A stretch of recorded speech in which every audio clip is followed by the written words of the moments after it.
Esta es la clase 6 del curso El Evangelio y el Dios de Israel. Y en esta sesión quiero hablar acerca del Mesías de Jesús, el Cristo crucificado, y la redención de Jerusalén. Otra manera de hablar de esto sería en términos de la intensificación del pacto y la confirmación de las promesas. Es decir, cómo la encarnación en el Verbo de Dios, Dios mismo haciéndose hombre en la persona de un judío, descendiente de David, y muriendo, resucitando, cómo eso debe de ser considerado como una intensificación y confirmación del pacto y las promesas. Voy a comenzar hablando acerca de la relación intrínseca entre Jesús y Jerusalén, la ciudad de Jerusalén. En Deuteronomio 12 y Deuteronomio 17, pueden leer los pasajes luego, los capítulos, pero en estos dos capítulos se establecen los parámetros del pacto con relación al lugar central de adoración y al rey de la nación. Es decir, dónde se debía establecer el lugar principal para adorar al Dios de Israel y para que se administrase el pacto, la bendición que el Señor concedería como recompensa de la obediencia. Y también en el capítulo 17 se habla de los términos acerca del rey, de quién regiría a la nación. Y es importante reconocer que ambas entidades, el templo y el rey o gobernante principal, tendrían el rol más fundamental en la administración de los beneficios del pacto. Parte del motivo, el propósito del pacto, es de hecho conceder a Israel y por medio de Israel a toda la tierra, como espero que ya sea evidente en el curso, administrar los beneficios, aquello que Dios deseaba otorgar, pero que sería otorgado como respuesta o como consecuencia de una lealtad a Él, de una lealtad exclusiva y de obediencia a Él. Y por lo tanto, el templo y el Mesías, y obviamente la ciudad donde estaría ese templo, tendrían una función crucial en última instancia en cuanto a la redención escatológica, de la que también hemos estado hablando. Lo más importante, el punto más fundamental, es ver esta relación directa entre la ciudad y el templo y el Mesías mismo, el Rey de Israel. Por lo tanto, el pacto que luego Dios establece con la casa de David, con el rey David y su dinastía, sus descendientes, tendría implicaciones en cuanto a todo esto. En 2 de Samuel 7, no vamos a leer el capítulo completo, pero en los versos 12 al 14, el Señor le dice a David por medio del profeta Natán, dice: yo levantaré después de ti a un descendiente tuyo y afirmaré su reino. Él edificará una casa a mi nombre, y yo estableceré el trono de su reino para siempre. Yo seré para él padre, y él será para mí hijo. Tan solo estos versos aquí contienen tanto con relación a lo que luego se desarrolla en los profetas y que luego llega a un punto climático en Jesús. Vemos la promesa por un descendiente, un hijo de David, y un reino de ese hijo que construiría, que edificaría una casa.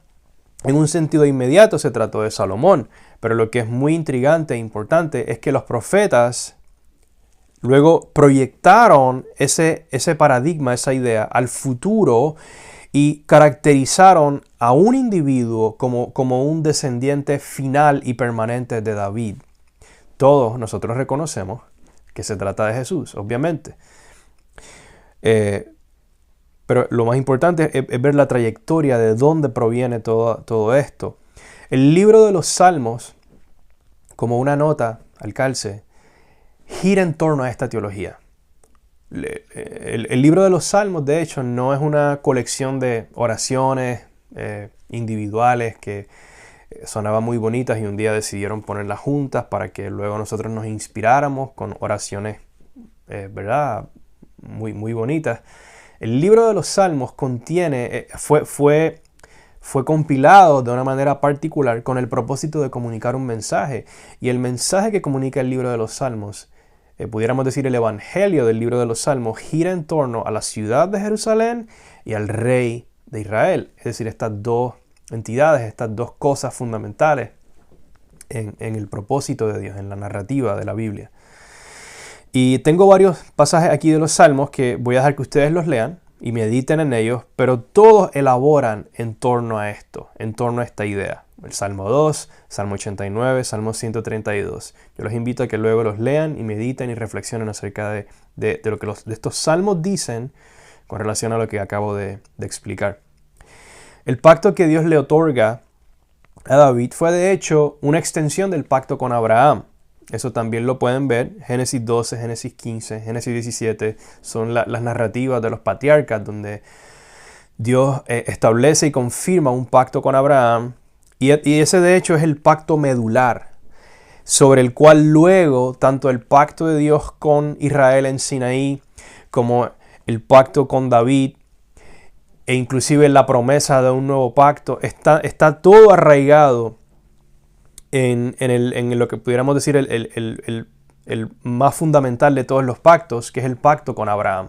Así que cuando ustedes escuchen que yo hablo de el pacto, en cierto modo me estoy refiriendo a este pacto crucial y fundamental con Abraham, pero que a su vez se manifiesta o se expresa en términos de estos otros pactos en plural que van surgiendo en el desarrollo de la historia de Dios con su pueblo. Y por eso en Efesios, por ejemplo, Pablo habla de los pactos, plural, de la promesa.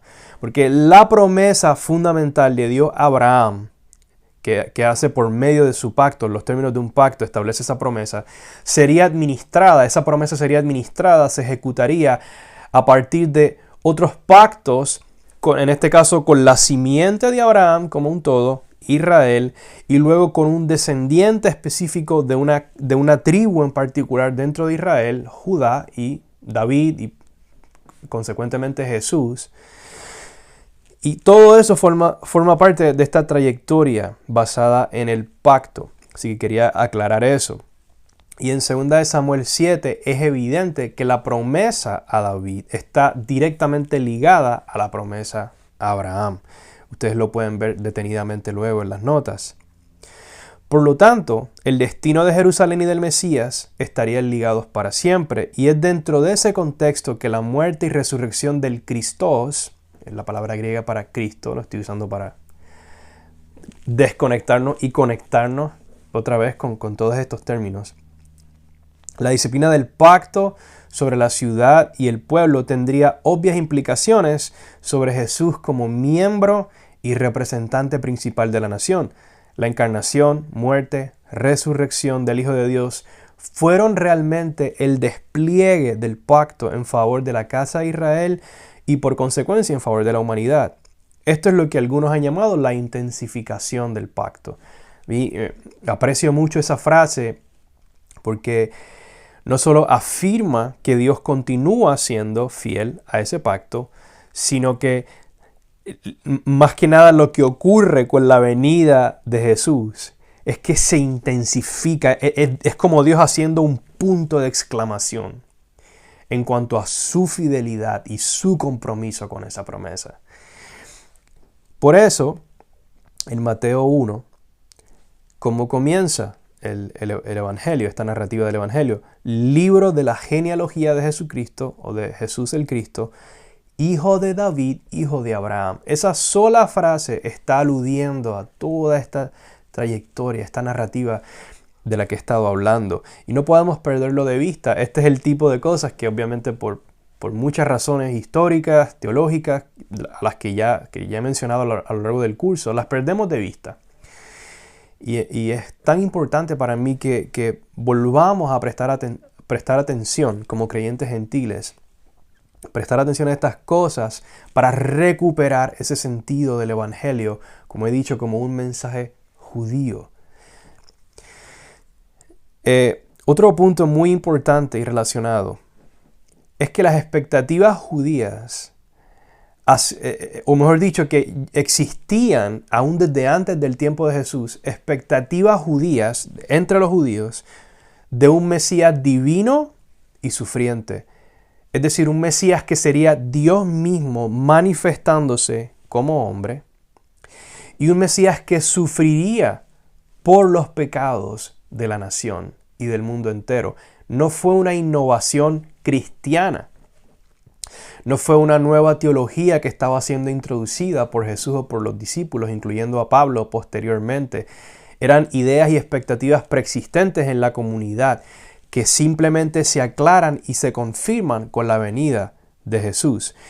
Ahí tengo aquí varias citas, de hecho, de un autor judío no creyente, y pienso que eso es relevante porque no se trata de alguien que esté tratando de vindicar los reclamos cristianos posteriores acerca de Jesús, sino que alguien que por materia de historia, de investigación histórica, simplemente evidencia y confirma que evidentemente estas expectativas sí existían ya en la comunidad judía. Estoy hablando aquí de Daniel Boyarin, él es un académico judío y tengo una cita acerca de él, que ustedes luego la pueden leer.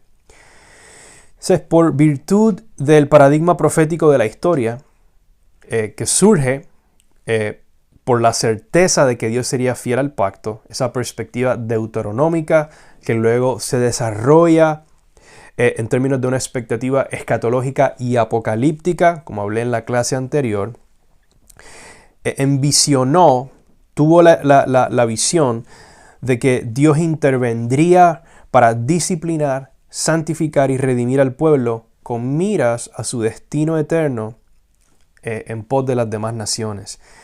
Y la visión de Daniel 7, este pasaje de Daniel 7 es muy importante en este desarrollo y en lo que viene a ser la teología de los evangelios, donde se habla de un hijo de hombre que se acerca al anciano de días. Se trata en términos trinitarios del Padre, Dios Padre, el anciano de días, recibiendo delante de su presencia a Dios Hijo, al Hijo de Hombre, a Jesús, que viene a él sobre una carroza de nubes, un rasgo muy importante, porque esto de hecho era parte de una teología en la Tanaj o en el Antiguo Testamento acerca del el jinete de las nubes, el que cabalgaba sobre las nubes. Lo que quiero decir con esto es que cuando un judío escuchaba Daniel 7 y donde se hablaba de este hijo de hombre acercándose al anciano de días en una carroza de nubes, inmediatamente lo que vendría a su mente sería este motivo o este tema acerca del Dios que cabalga sobre las nubes, de manera tal que el Hijo de Hombre sería entendido como una figura divina, o puesto en otros términos, como un segundo Yahweh, o una segunda persona de Yahweh, para hablar en términos más trinitarios, aunque en esta época no existía todavía el concepto de una trinidad, pero sí estaba la semilla al respecto. Deuteronomio 33 es uno de esos pasajes donde se habla del Dios que cabalga a los cielos para venir en tu ayuda. Salmo 68 es otro pasaje.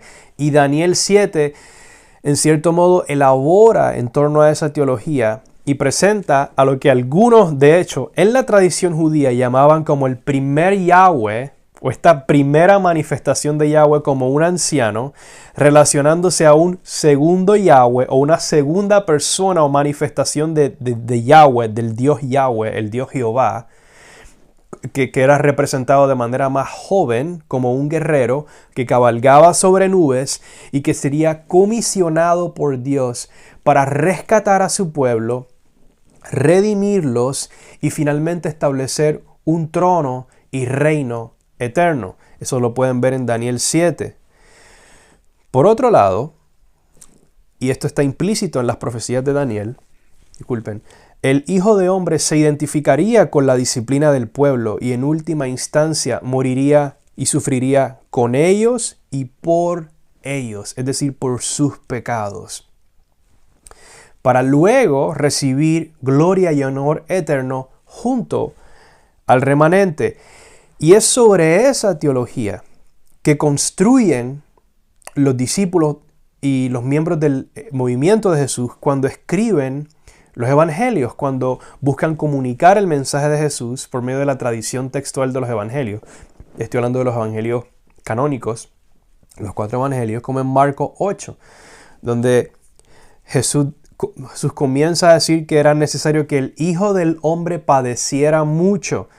Esa frase, el Hijo del Hombre, solo podía ser entendida con relación a esta figura llamada el Hijo del Hombre en Daniel 7. Jesús está directamente aludiendo a esa tradición.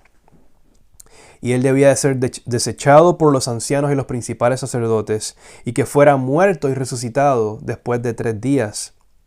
Y luego dice, si alguno quiere venir en pos de mí, niéguese a sí mismo, tome su cruz y sígame. En otras palabras, el Mesías este Hijo de Hombre venía a sufrir por el pueblo, pero su sufrimiento no solamente sería propiciatorio o expiatorio en su beneficio, sino que sentaría la pauta de cómo se debería de responder a Dios a la luz de las promesas. ¿Qué tipo de obediencia, lealtad y perseverancia Dios buscaba del pueblo?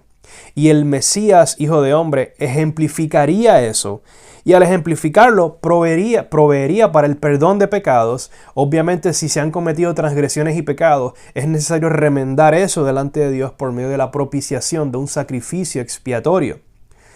Una teología enorme en las Escrituras. Pero no se quedaría ahí, sino que una vez se recibe el perdón y la rectificación delante de Dios, ¿cómo vivimos? ¿Cómo respondemos? ¿Qué tipo de vida busca a Dios en respuesta de gratitud y de lealtad mientras se espera por una redención y recompensa final? Todo eso estaba contenido en Daniel 7 y los discípulos lo elaboran en las narrativas de los evangelios. Se habla, por ejemplo, en el mismo pasaje, en Marcos 8, de que Jesús llama a sus discípulos a perder su vida por causa de él y del evangelio, y que cuando él viniera, cuando el Hijo del Hombre venga, él se avergonzaría de aquellos que no se arrepintieran y no siguieran su ejemplo cuando él viniera en la gloria de su Padre con los santos ángeles. Toda esta visión, toda esta perspectiva surge a partir de Daniel, que a su vez está arraigada en los profetas y en la Torá. Es decir, y Daniel no estaba improvisando, sino que recibe revelaciones de Dios basado en lo que ya preexistía en las Escrituras. Todo esto se sigue desarrollando en otros textos que tengo aquí. Luego lo pueden ver por ustedes mismos. Lo que esto significa, en consecuencia, es que la vida misma del Mesías sería la encarnación del mensaje de los profetas acerca de la fidelidad de Dios al pacto, y por ende ejemplificaría la respuesta radical correspondiente.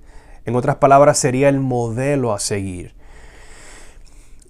de lo que Dios buscaba en cuestión de expresión de devoción y confianza en Él. Y esto a su vez serviría como mediación para que Dios mostrara misericordia y perdón al pueblo. En otras palabras, para simplificarlo, en la persona y obra de Jesús se comunica un mensaje, se establece un modelo, un ejemplo, y su obra por sí misma fue mediatoria, es decir, se convierte en la mediación, en el medio para proveer perdón y todo esto que he estado mencionando.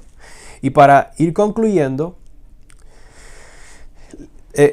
otro punto muy importante que tenemos que considerar es que, como ya estuve diciendo, todo esto ya en cierto modo se esperaba, se anticipaba, es más en unos grupos que en otros, dentro de la comunidad judía, pero en general existía una expectativa, una noción acerca de todo esto. E inclusive surge lo que se conoce como una tradición martirial o de mártires, donde ya se esperaba que Dios considerara la muerte de un mártir justo o de mártires justos considerara su obediencia y su sacrificio como suficiente para perdonar los pecados de rebeldes, específicamente de rebeldes que se arrepintieran, que se volvieran a Dios. Yo los voy a dejar que ustedes vean y mediten acerca de todo esto, pero lo más importante que quería enfatizar es el hecho de que cuando Jesús viene, muere, resucita, lo hace como parte del desarrollo de este plan y propósito basado en los pactos y promesas con la nación de Israel.